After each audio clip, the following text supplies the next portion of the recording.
Moodlek eskaintzen dituen oinarrizko ikastaro formatuen adibideak ikusiko ditugu.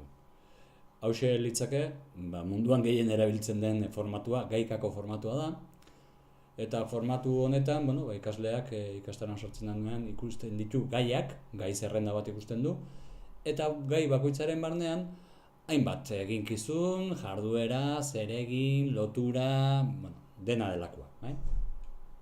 Ikusten duzu, orduan ikaslea hortxe sartzen da, eta zuzenean joango litzake dagokion eduki hortara. Esan dugu hauxe dela munduan gehien erabiltzen den formatua, eta hau da nolabait Moodle ikastaro estandar baten formatua. Egokia izan daiteke batez ere, zuk nahi baduzu edo programazio zehatz bat eman, edo nahi dituzue jarduera batzuk bideratu ikasleei modu gutxi gora bera ordenatu batean, edo baliabideak konpartatu nahi badituzu berarekin, edo kontrako aldean, azkenean hainbeste gauza jartzen dituzu, navigazioan nahiko traketsa egiten dela. Eta iritsi nahi baduzu, azken aldiko jarduera batetara, bidazen bat buelta eman behar dituzun. Baina esan bezala, egokia izan daiteke, edo oso programazio zehatza denean, edo besterik gabe, nahi baduzu ikaslearekin jarduera batzuk konpartitu, edo baliabide batzuk konpartitu, eta besterik ez. Hauxe da, guk gehien erabiltzen dugun formatuetako bat, behintzat online ikastaroetan, formatu ireki izena du, eta ikusten baduzue, hemen antolaketa beste bada. Hemen ikaslea sartzen denean, ikusten duena da, ikusten dituena, esateko, dira ikaskideen eta irakasleen mezuak. Berez foro bada ikastaroa, eta horren foro hori da ikastaroa dinamizatzen duen guztia. Ikastaroa berez, hortxe dago. Foro hortan, botatako mezuak, noski, mezua bota ditzakete ikastaroan izena emandako guztiek, hemen dituzue, kasu honetan, ikasturteonetako mezu guztien zerrenda, bai?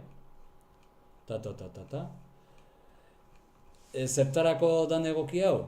Hau egokia da, zure helburua jarduera batzuk jartzea baino, edo baliabide batzuk ematea baino, zure helburua baldin bada taldea dinamizatzea, elkarlana areagotzea, komunikazioa areagotzea. Orduan, ziur aski, desentez egokiagoa izango da zuretzat, formatu ireki hau, bestea baino. Hala ere esan bezala, hemen erdian dago foro bat, eta foro hortan dinamizatzen da ikastaroa, baina gero hemen bloketan hainbat baliabide topatuko ditu ikasleak, hainbat baliabide osagarri. Kasu honetan gainera, ziur aski, formatu irekian blokei desente paper gehiago ematen diegu, hain zuzen ere foroak eukiditzaken mugak gainditzen saiatzeko. Hirugarren formatu mota bat ere, aipatu nahi dizuegu, naiz eta hau izan mundu oso bat. Azkenean Moodlek ematen bai dizu aukera, jarduera bakar batekin ikastaro bat antolatzeko. Hori zertarako izango da baliagarria, adibidez. Nik txoko bat nahi dut, bakarrik ikasturtean zehar, ateratako argazkia konpartitzeko, ez du besterik nahi. Hori bakarrik nahi dut. Ikaslea sartzen da, eta zer topatzen du bere ikastaroan, argazkiak, eta argazkia igotzeko modua, kitxo, ez du beste zer behar. Ez badu beste zer behar, ez du beste zer behar. Hortxe dago behar dudan guztia.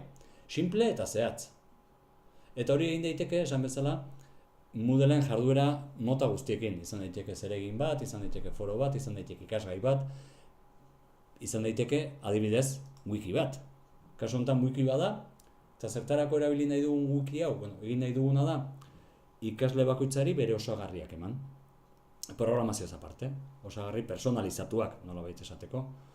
Orduan ikaslea sartuko da, eta ikastaroan sartzen denean topatuko du irakasleak bidali dion hori. Ez besteik eta ez gutxiagorik. Nire irakaslea nahi zenez, ikasle guztienak ikusten ditut, eta orduan, hoixe, esandakoa, ikaslea sartuko da, eta topatuko du aldian aldiro, hauxe da Albertori bidalitakoa, hauxe da Andoniri bidalitakoa, hontxe ikusiko duzu. Eta orduan, ikasleak topatuko duzu zenen hori, tutoreak edo irakasleak bidali dion fitxategi, osagarri hori, eta besterik ez. Ez du behar beste inolako montajerik. Hori bada, nik egin nahi dudana. Ikusten duzuenez, formatuak oso ezberdinak dira eta euskara aukera asko ematen dizkigute, aukera oso ezberdinak ere. Gure beharren arabera, bat ala bestea egokiago izango da. Orduan, horixe da, azkenean galdera egin behar duguna da, zertarako nahi dugun Moodle ikastaroa, eta lehenik eta behin erabaki, ze ikastaro formato erabiliko dugun.